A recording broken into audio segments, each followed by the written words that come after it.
മിശിഹായിൽ പ്രിയമുള്ള സഹോദരി സഹോദരന്മാരെ, പ്രിയ മക്കളെ, ഇന്നേ ദിവസം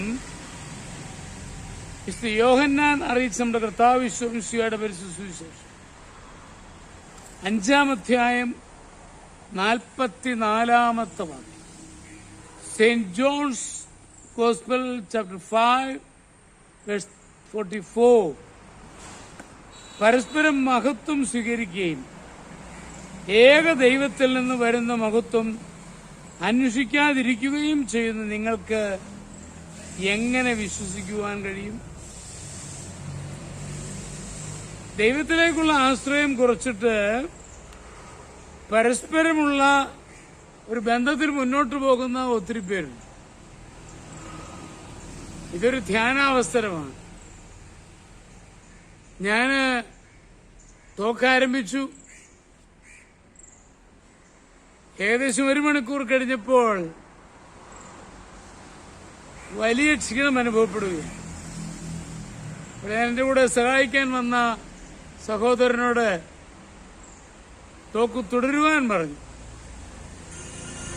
ഞാൻ പ്രാർത്ഥിക്കാം എന്ന് പറഞ്ഞ് മാറിയിരുന്നപ്പോൾ കർത്താവ് എനിക്ക് കാരണം എന്താണെന്ന് കാണിച്ചു തന്നു. സാധാരണ ഒരു ധ്യാനം ഏറ്റെടുത്ത് നടത്തുമ്പോൾ അതിന് മുൻപുള്ള ദിവസങ്ങളിൽ പ്രാർത്ഥിച്ചൊരുങ്ങുന്ന പതിവുണ്ടായി. അതോടൊപ്പം നല്ലൊരു കുമ്പസാരം നടത്തി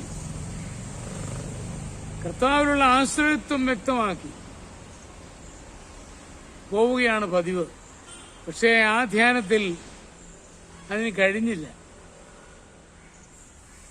ബാക്കി ക്രമീകരണങ്ങളെല്ലാം നടത്തി ധ്യാനത്തിനായിട്ട്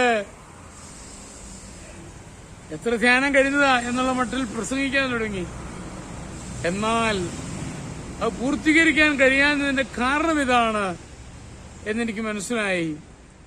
ദൈവത്തിലുള്ള ആശ്രയബോധം കുറഞ്ഞു. അപ്പൊ ദൈവത്തിലേക്ക് തിരിയണമെന്നുള്ള ഈ തിരുവചനം നമ്മൾ ഹൃദയത്തിൽ എപ്പോഴും സ്വീകരിക്കണം. ലോകം നമ്മളോട് ഉപദേശിക്കും, അതിനൊന്നും ആവശ്യമില്ല. ചിലപ്പോൾ നമുക്കൊരു അഹം നമ്മളിലേക്ക് ചിന്ത വരും. നീ ഇതെത്ര നടത്തിയിട്ടുള്ളതാ, അതൊന്നും എനിക്ക് പ്രശ്നമല്ല. എന്നാൽ ദൈവമേ, നീ തുണച്ചില്ലെങ്കിൽ എനിക്കൊന്നും സാധ്യമല്ല എന്ന ബോധ്യത്തോടെ പ്രവർത്തിക്കുമ്പോഴാണ് അതിന് ശക്തി ഉണ്ടാവും. നമ്മൾ ഏത് പ്രവർത്തനങ്ങൾ ഏർപ്പെട്ടാലും ദൈവത്തിൽ ആശ്രയിച്ചുകൊണ്ട് കഴിയുന്നിടത്തോളം ഒരു നല്ല കുമ്പസാരം നടത്തി കർത്താവിന് വേണ്ടി ശുശ്രൂഷയ്ക്ക് പോയാൽ അത് ഏറ്റവും വലിയ വിജയമായിരിക്കും എന്നുള്ള സംശയം. അതിന് നമുക്ക് എല്ലാവർക്കും കഴിയട്ടെ എന്ന് സ്നേഹപൂർവ്വം ആശംസിക്കുകയാണ്. നമ്മുടെ കർത്താവിശ്വം മിശിഹായുടെ കൃപയും പിതാവായ ദൈവത്തിന്റെ സ്നേഹവും പരിശുദ്ധാത്മാവിന്റെ സഹവാസവും നിങ്ങളെല്ലാവരോടും കൂടി ഉണ്ടായിരിക്കട്ടെ, എപ്പോഴും എപ്പോഴും എന്നേക്കും. ആമേൻ.